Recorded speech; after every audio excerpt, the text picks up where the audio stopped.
tahu daerah Polowijen enggak? Tahu. Di mana nih? Ada yang rumah Polowijen? Di daerah. Ada.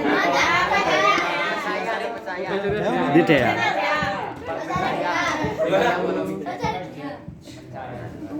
Antum kok sudah anti ya? Sorry, anti kok sudah pacaran ini. Nanti.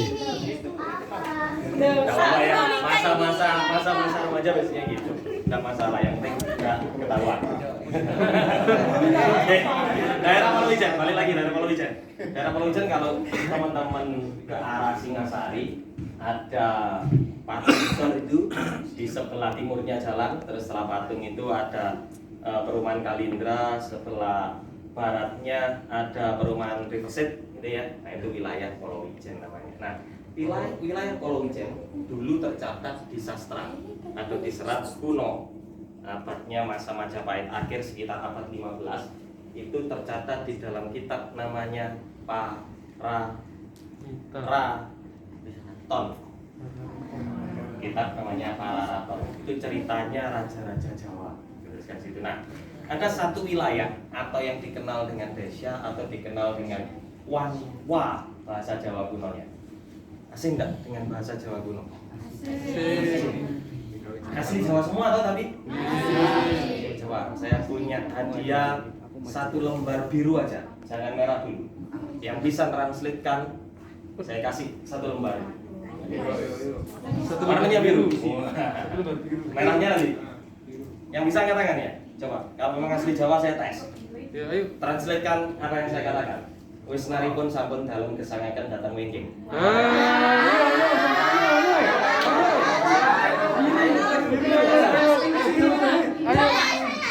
Terima kasih sudah datang di sini. Benar.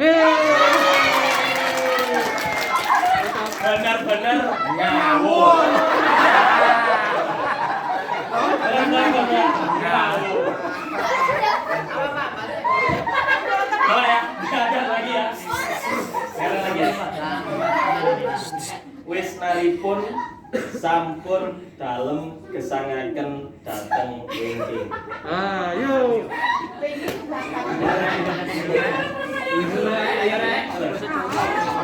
Itu bahasa Jawa sekarang yang sehari-hari kita pakai. Romonya pakai romo Injil. Orang yang tahu angkat tangan. Bener separuh, hadiahnya separuh. Coklat sama hijau tadi kalau separuh.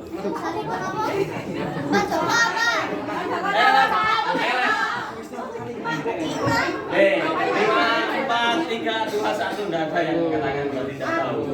Fatal kan berarti. Itu padahal bahasa masih bahasa Jawa baru sekarang. Apalagi bahasa Jawa kuno. Bahasanya sastra, bahasanya naskah. Seperti yang ada di dalam pita Garuda itu yang dipegang tuh. Moto atau slogannya negara kita. Artinya tak jamin pasti sama dari gurumu, gurunya gurumu sampai kamu, artinya masih sama. Coba 1, 2, 3 artinya itu secara harafiah keliru artinya ya. Nanti dibahas di kemudian hari. Nah, kita kembali lagi ke Empu Purwa. Jadi Empu Purwa itu adalah nama tokoh yang ada di wilayah Polowijen sana. Dia merupakan pendeta agama Buddhis. Budanya Buddha Mahayana yang sekarang sudah tidak ada. Kalau sekarang Buddhanya di Indonesia alirannya namanya Theravada. Kalau Mahayana sudah ada. Kayak Islam banyak aliran toh? Banyak. Yang terbesar aliran di Indonesia Muhammadiyah organisasi itu. Aliran Syafi'i. Syafi'i. Nah, gitu-gitu ya. Aliran sesat. Itu. Ada begitu. Nah, banyak agama Buddha, agama Hindu itu juga banyak aliran yang dikenal dengan sekte. Nah, sekte yang diikuti oleh Empu Purwa ini namanya Mahayana Buddhism atau Mahayana Buddha. Itu mulai dari Borobudur sampai terakhir tinggalannya di daerah Trowulan sana, rata-rata Mahayana Buddhism. Nah, tokoh Empu Purwa itu termasuk penganut Mahayana Buddhism, di mana dia diperbolehkan untuk menikah K, beda dengan biksu zaman sekarang. Oke. Kalau biksu zaman sekarang tidak boleh menikah. Sama dengan kalau antum belajar tentang agama Kristen. Anda belajar tentang agama Kristen. Kristen itu awalnya Kristen Katolik, di mana pemimpin tertingginya itu tidak boleh paus itu tidak boleh. Kalau di sini romo namanya ya, terus suster-suster dibiarin tidak boleh nikah. Nah, lalu muncul tuh protes, sehingga muncul namanya Kristen Protestan dari golongannya Martin Luther dan sebagainya. Sehingga dari situ muncul agama Kristen yang memperbolehkan pendetanya menikah. Akhirnya kalau di Indonesia sekarang ada Kristen Katolik, ada Kristen Protestan. Yang Katolik yang nggak boleh nikah, yang Protestan yang boleh nikah. Ini beda prinsipnya. Dia udah jadi agama sendiri. Nah, jangan sampai kayak di Islam ini misalkan antara NU dan Muhammadiyah akhirnya jadi agama sendiri, jangan. Kalau bisa Islam tetap satu. Masalah keyakinan, cara pandang, cara ibadah itu macam-macam tafsirnya. Imam aja ada 4, ya kan? Beda-beda cara, mazhabnya beda-beda. Yang jelas saling menghormati. Oke, balik lagi yang tadi itu. Jadi ada namanya Pupurwa karena dia boleh menikah. Maka dia punya putri yang dikenal dengan nama Ken Norton. Petinju itu. Ken Dedes. Jadi dia nggak pakai taling ya. Jadi dia kalau di sasta itu dia habis K, terus dia dia taling dulu.